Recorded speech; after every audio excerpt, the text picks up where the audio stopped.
आंबेडकरी जनतेच्या मोर्चाला नितीन राऊत यांनी भेट दिलेली आहे। भाऊ, काय सांगाल तुम्ही? या ठिकाणी भेट दिलेली आहे, मोठा विशाल मोर्चा निघालेला आहे परभणीच्या।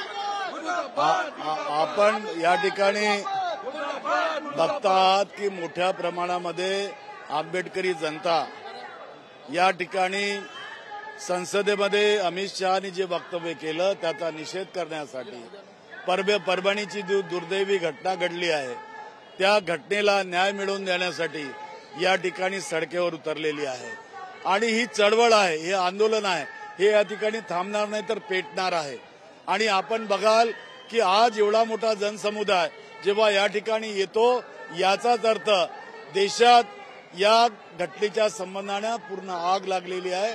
येत्या 16 तारखेला आम्ही संपूर्ण भारत बंद करणार आहोत आणि शासनाला, केंद्र सरकारला विनंती करणार आहोत की त्यांनी अमित शहाचा राजीनामा तात्काळ स्वीकारावा आणि त्यांनी केलेल्या वक्तव्याबद्दल त्यांनी माफी मागावी।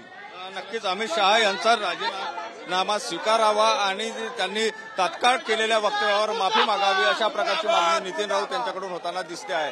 कॅमेरामन हरीश नेगीसह सुनील ढगे, TVN मराठी, नागपूर।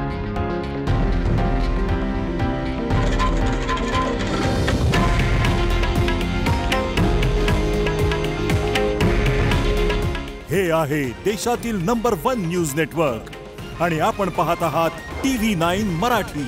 काळजी तुमची, हित महाराष्ट्राचं।